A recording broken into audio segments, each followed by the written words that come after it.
بسم اللہ الرحمن الرحیم۔ السلام علیکم۔ ابتدا رب العزت کے نام سے جس نے جان دی جہان دیا، اور درود و سلام محمد و آل محمد پر۔ ناظرین، INN کے ساتھ ناصر نقوی حاضر خدمت ہیں۔ ناظرین، سیاسی صورتحال اور معاملات کہاں تک جا رہے ہیں، کہاں کیا ہو رہا ہے، پارلیمنٹ کیا کر لی۔ پارلیمنٹ نے ایک بل بنایا تھا اور وہ بھیجا تھا صدر مملکت کے پاس، مشترکہ پارلیمنٹ اجلاس میں وہ اپروو کیا گیا تھا۔ کہتے ہیں تعداد پوری نہیں تھی، یہ اپوزیشن کا وعدہ ہے یا نعرہ ہے، اور دوسری جانب جو صدر مملکت نے وہ بل جو ہے واپس دے مارا ہے حکومت کے منہ پر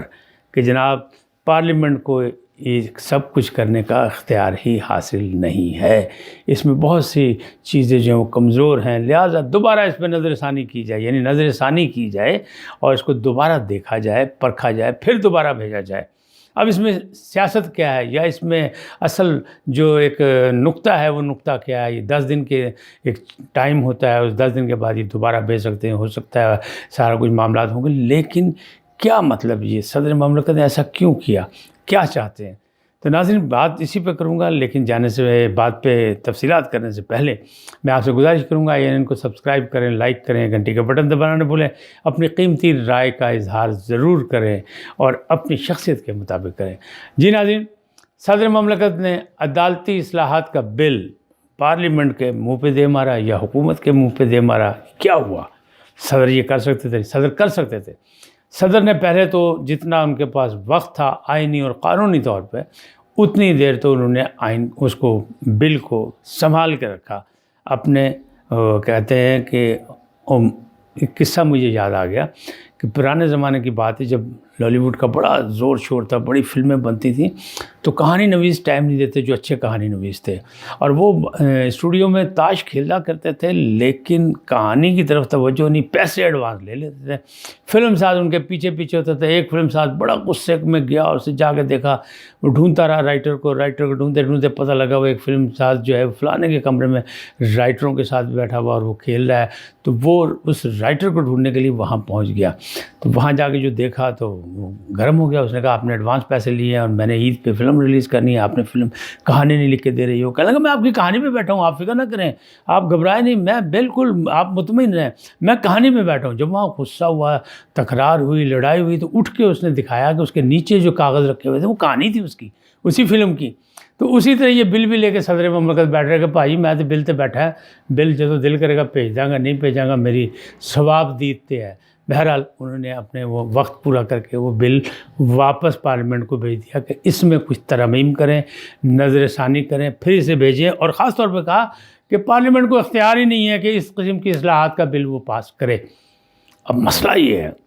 کہ قانون دان یہ کہتے ہیں، جتنے بھی قانونی ماہرین ہیں ان سے میں نے مشورہ کیا تو وہ یہ کہتے ہیں کہ جناب بات یہ ہے کہ پارلیمنٹ قانون ساز ادارہ ہے، تو اس کو ترمیم کی اجازت نہیں، یہ کیسے ہو سکتا ہے؟ قانون کوئی آسمانی چیز تو ہے نہیں جس میں ترمیم نہیں ہو سکتی، خود ہی بنایا ہے پارلیمنٹ کے منتخب لوگوں نے، خود ہی اس میں ترمیم کریں گے، تو ان کو کیسے نہیں ہے؟ لیکن صدر مملکت نے اپنا اختیار کیا کہ کوئی نہ کوئی تو بہانہ انہوں نے کرنا تھا، لیکن یہ بہانہ کیوں کیا؟ وزیر اعظم یہ کہتے ہیں کہ اصل میں انہوں نے آئین پاکستان کے تحت حلف اٹھایا، لیکن وہ اتنے کمزور ہیں کہ وہ ابھی تک سابق وزیر اعظم کے دباؤ میں ہیں۔ عمران خان صاحب سے وہ بار بار مشورے لیتے ہیں، عمران خان صاحب سے وہ بار بار جو ہے فون پہ رابطہ کرتے ہیں اور ان کی منشا و مرضی کے مطابق کام کرتے ہیں، اس کے بغیر نہیں۔ آئین پاکستان کے تحت نہیں کام کر رہے ہیں۔ انہوں نے کہا صدر پاکستان عارف الوی کو چاہیے کہ وہ پاکستان کے صدر بنے،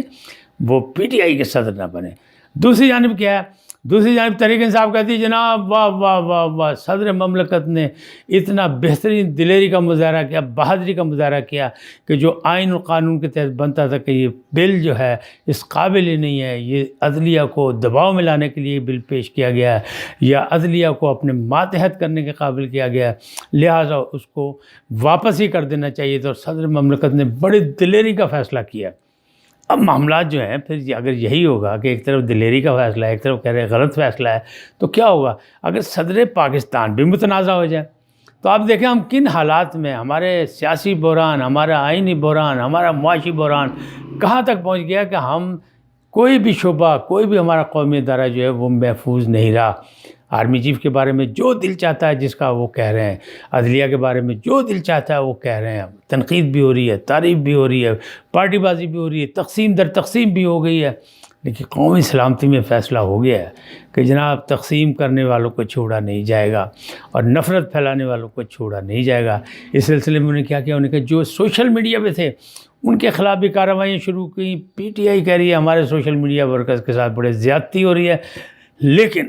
حکومتی دعویٰ یہ ہے کہ کے پی کے کی نگران حکومت نے 1200 سوشل میڈیا ورکر پکڑے ہیں ایسے جو گھوست تھے، یعنی کام کرنے والے کوئی اور تھے، پیسے کوئی اور لے رہا تھا، کسی اور کے نام پہ لیے جا رہے تھے، اور ان کو انہوں نے فارغ کر دیا۔ اب اسی طرح پورے پاکستان کی سطح پر بھی یہ سوشل میڈیا جو ورکر تھے، جنگ لڑنے والے، جو بریگیڈ تھا، خاص طور پہ یہ پی ٹی آئی کا بریگیڈ کہہ رہا تھا یا عمران خان کا بریگیڈ کہہ رہا تھا، جس کی وجہ سے عمران خان اپنے آپ کو مقبول ترین لیڈر کہتے ہیں، یا وہ کہتے ہیں کہ میرے ساتھ عوام ہے اور مجھے بھاری مینڈیٹ ملے گا۔ لیکن ذرا سا ماضی میں دیکھیں، اگر بھاری مینڈیٹ کی بات کرتے ہیں یا اس پہ کوئی غرور کرتے ہیں تو جناب نواز شریف صاحب بھی بھاری مینڈیٹ سے آئے تھے، اور ہر تقریب میں وہ یہی کہتے تھے مجھے عوام نے، قوم نے بھاری مینڈیٹ دیا ہے۔ لیکن پاجی جنہوں نے بھاری مینڈیٹ دیتا سی نا، انہوں نے پتہ بھی نہیں لگا جس وقت کھو لیا۔ اور ہمارے ایک سینئر ہمارے جرنلسٹ تھے بڑے نامور، عباس اطہر صاحب، وہ یہ کہا کرتے تھے کہ مجھے لگتا ہے، انہوں نے ایک کالم لکھا تھا کنکریہ میں، انہوں نے کہا تھا کہ جناب مجھے لگتا ہے، نواز شریف کی حکومت کے دوران لکھا تھا، انہوں نے کہا تھا کہ جناب مجھے ایسا لگتا ہے کہ یہ بھاری مینڈیٹ کی جو تکرار نواز شریف کر رہے ہیں، مجھے ایسا لگ رہا ہے کہ یہ بھاری مینڈک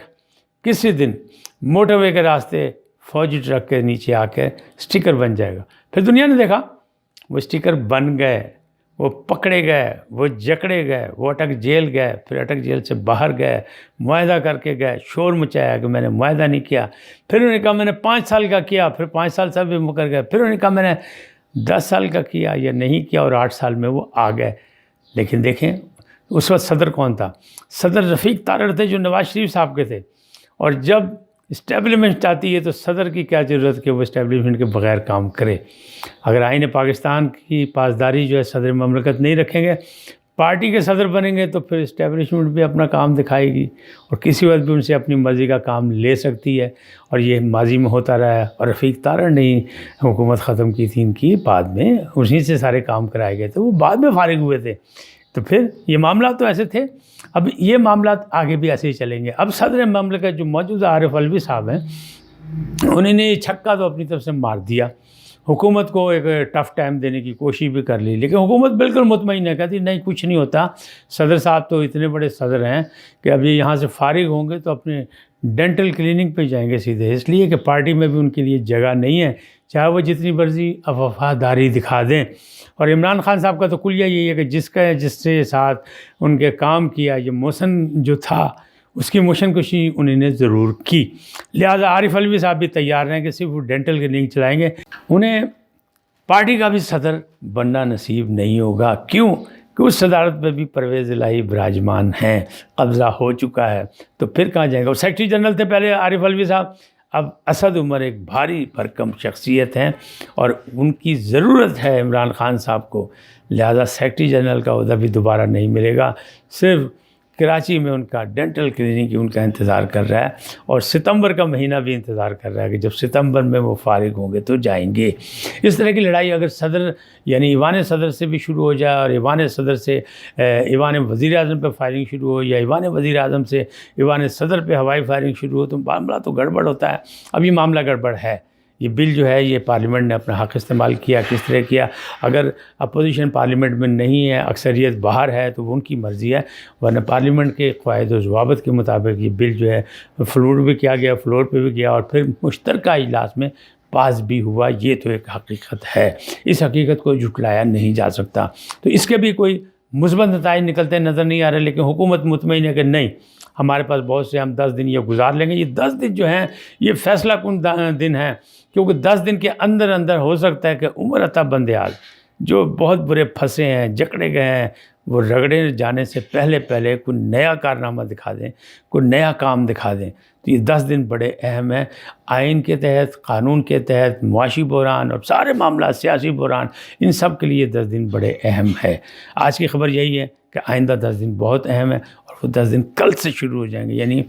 10 اپریل سے شروع ہوں گے۔ کل آپ تک یہ ولاگ کب پہنچتا ہے، کیسے پہنچتا ہے، یہ تو بعد میں بعض کا تاخیر ہو جاتی ہے، لیکن اصل ڈیٹ جو ہے کہ 10 دن 10 اپریل سے 20 اپریل تک جو ہے بڑے اہم دن ہیں۔